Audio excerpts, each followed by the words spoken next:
Hello and welcome to today's Behind the Scenes and Behind the Screens, where we will help you to improve your online presentations and your online courses. So, we go behind the scenes and behind the screens here to show you various tools and techniques that you can use to look more professional and create online courses faster. Today, we're going to look at a structure for creating an online course video lesson. And this is taken directly from my Course Creators Cookbook. And if you want more details about that, please just DM me wherever you're watching or drop me an email, comment in the comment section, whatever way you want to get in touch to make me aware that you are interested in getting more details about the Course Creators Cookbook. So essentially what we're going to go through, this is directly from the cookbook. If I zoom out, you can see it's basically a done for you cookbook, if you will, a recipe for successful online courses, where it walks you through how to set up your course section by section, lesson by lesson, and actually simply just fill in the blanks for any topic when you're creating an online course. So we're going to focus in on the structure of a good video lesson when it comes to creating an online course. So the first part of your video lesson would essentially be the salutation, the congratulations, the accountability, the welcome. So really it depends on what lesson. So for example, if it's the first section of your course and it's the first lesson, you would say congratulations for signing up for the course. Okay. If you're further on into the course, you can use the accountability introduction to the lesson, and you might say welcome as well. So for example, first section, first lesson, you would say, hey, congratulations for signing up for this course. This course is about X, Y, and Z, and so on and so forth. Further on the course accountability, you may open the lesson by saying, hey, welcome to section 3, lesson 2. At this stage, you will have, and you mention what they should have in place.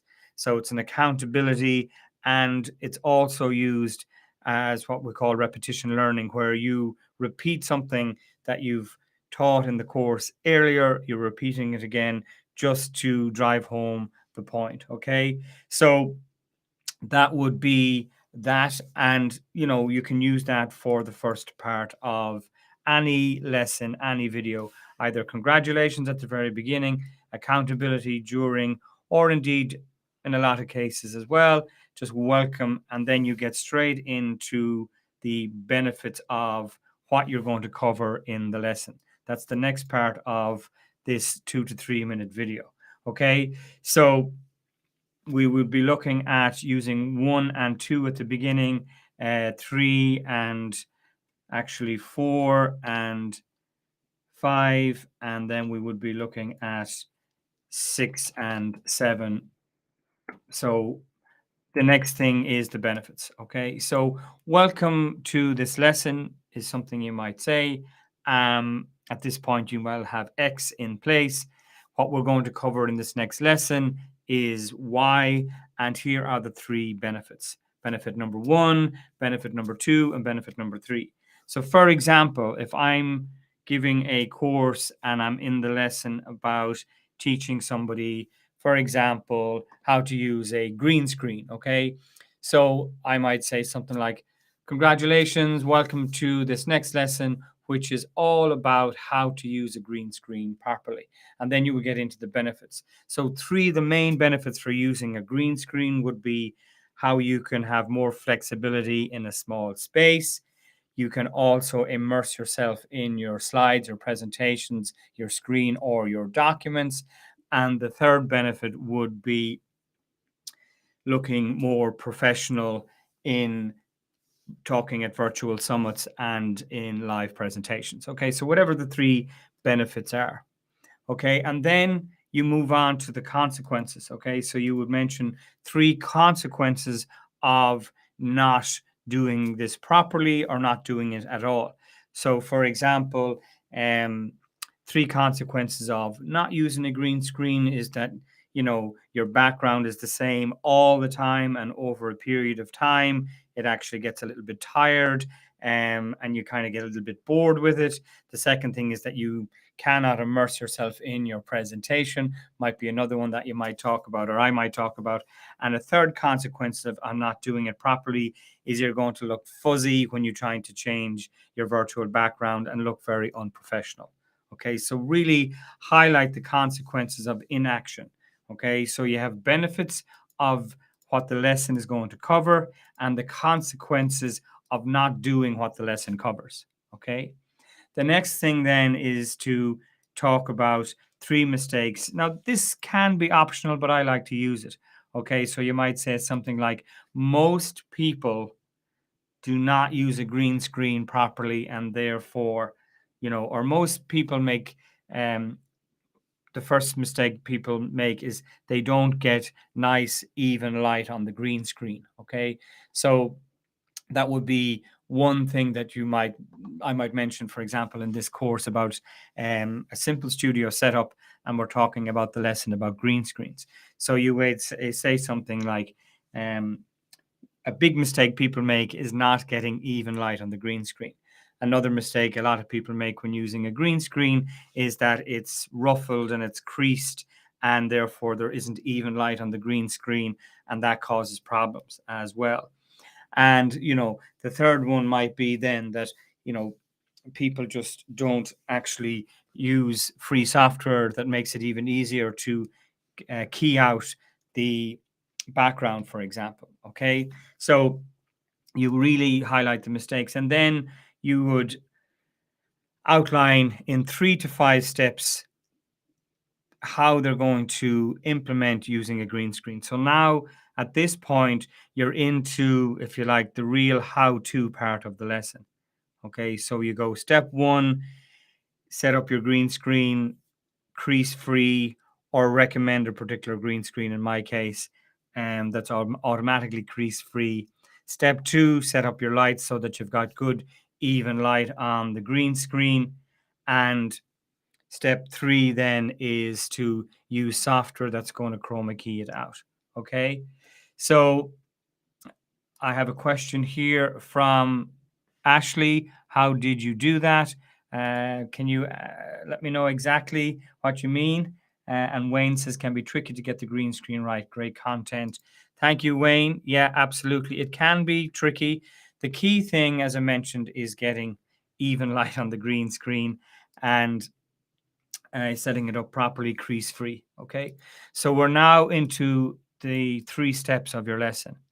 And then the next part of your lesson within the video, you would say, and in the next lesson, we'll show you exactly where to stand or to sit to maximize the crispness of the image and avoid casting shadow. Okay, so really what you're looking in part 6 of this framework for creating a single video lesson is to excite your audience about the next lesson, and to use power language as well. So power language might be something like, and in the next lesson, we'll show you exactly step by step where to stand or sit when using a green screen for maximum effect. So the power language or terminology that's in there is words like exactly and step by step, and really drive home the how easy you're going to make it step by step in the next lesson, because you really want your students to keep going.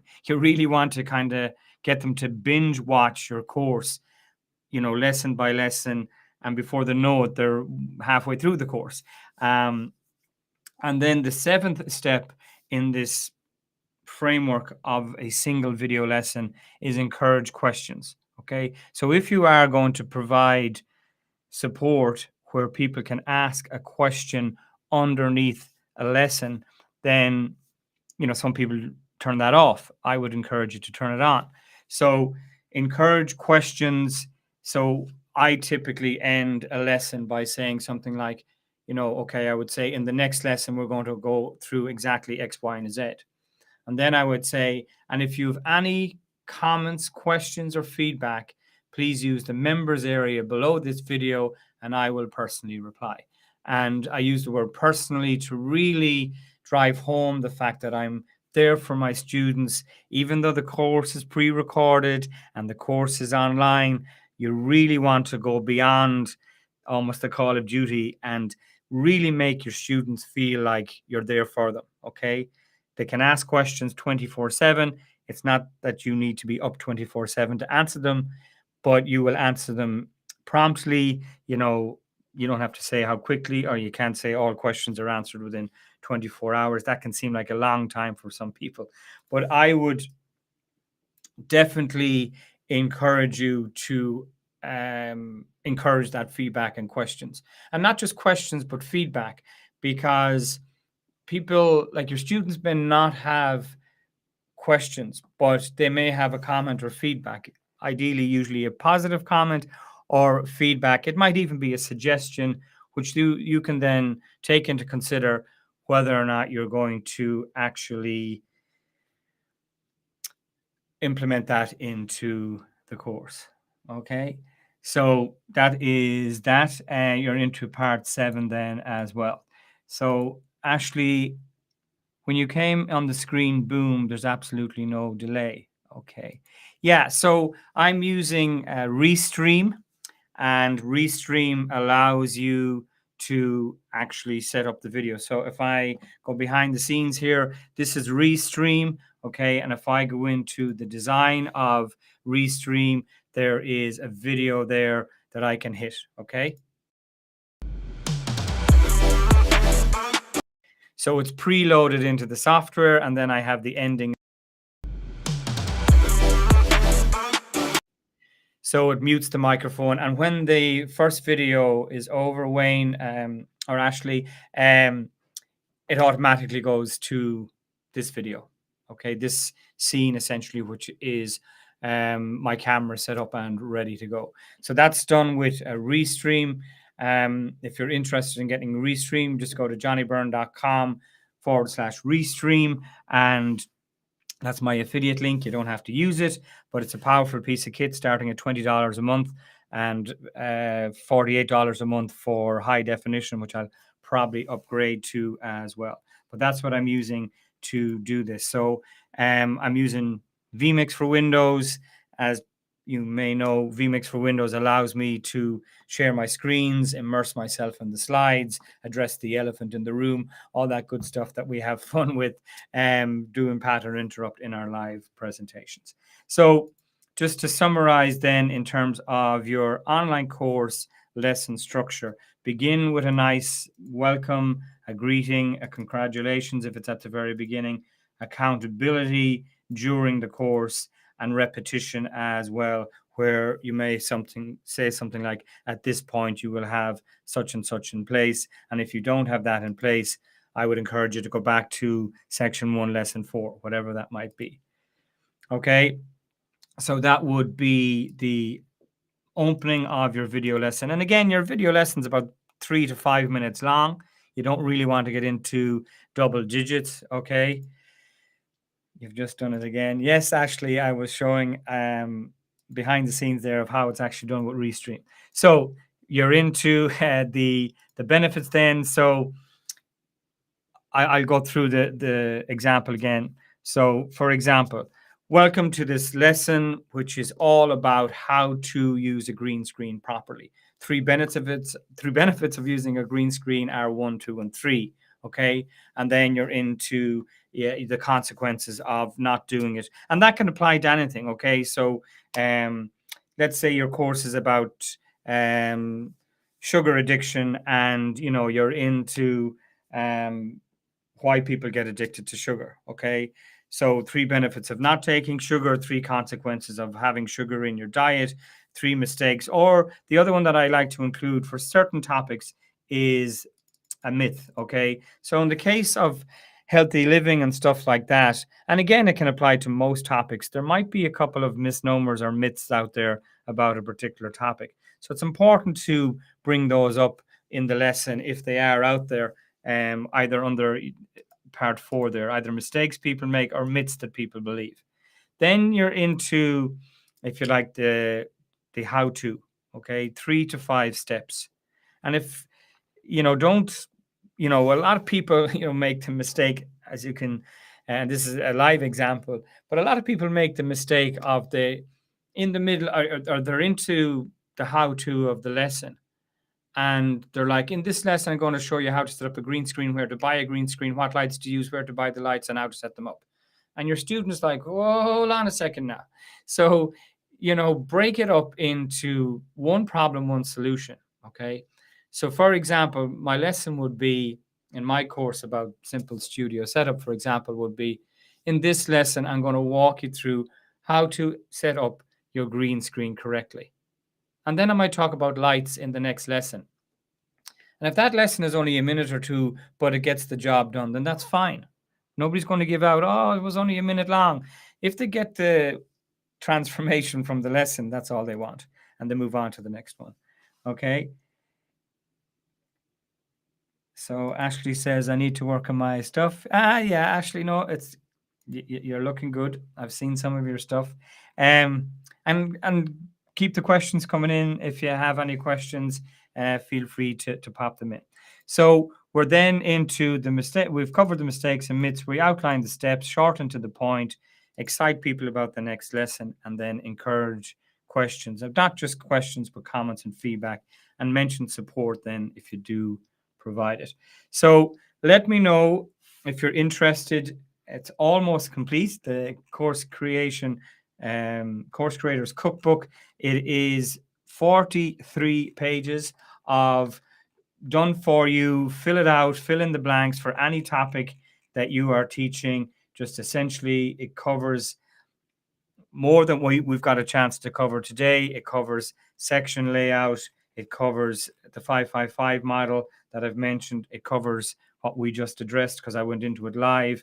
And it covers the scripts that you can use lesson by lesson. So the welcome section, your lessons, language like too many people struggle with this. They typically get it wrong because, and not enough. So these are just examples of what is in the Course Creators Cookbook. So drop me a message, a comment, a DM, wherever you're watching the live stream, and I will send you more details about the Course Creators Cookbook. And we'll be covering other elements of it and other elements of good course design, good studio setup, again, behind the scenes and behind the screens, whether you want to learn how to use a stream deck so that you can make people appear in your live stream. If you really want to emphasize what not to do, you can put a timer. You can appear from behind the red velvet curtains. If you're talking at a virtual summit, you can come on to rapturous applause and stuff like that as well. You can even replicate yourself.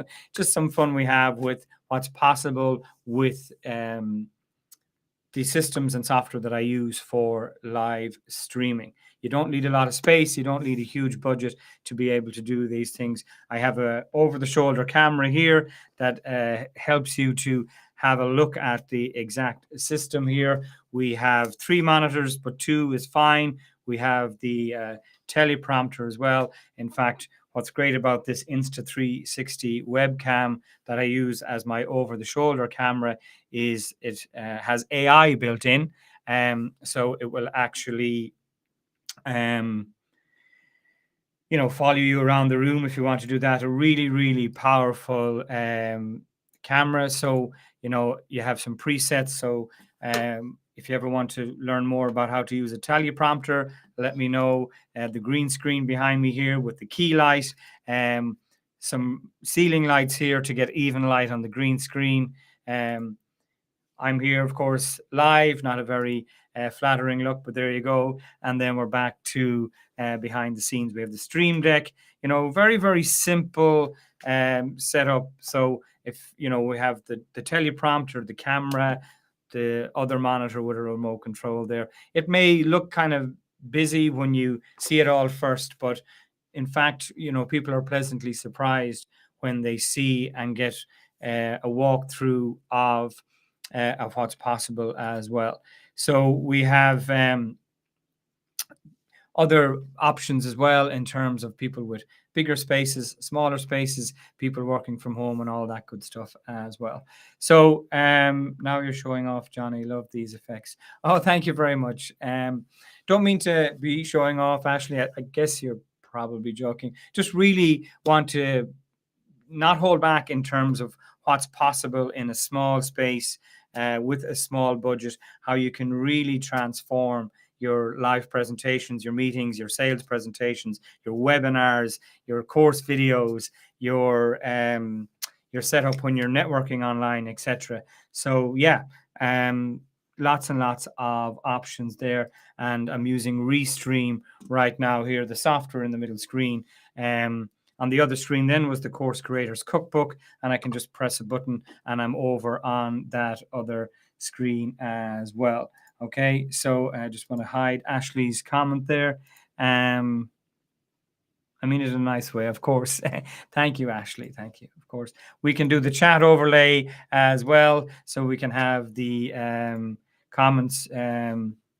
Okay, so there we go. The comments appear on the right-hand side as well. We can do that, and we can still be in the slides with the comments over there and stuff like that as well. Again, all done with the Stream Deck and some inexpensive software pre-programmed, so that I know if I press this one, for example, I actually walk by myself waving, which is quite fun. Just to show the possibilities with pattern interrupt and so on. So yeah, so guys, thanks for watching. Let me know if you have any questions or comments. Please post them under wherever you're watching this live stream, and we will be back on live again tomorrow with another behind the scenes and behind the screens look at how you can transform how you turn up on screen and how you can have a passive income by creating very professional and engaging online courses. So till the next time, have a great day, and I'll talk to you soon.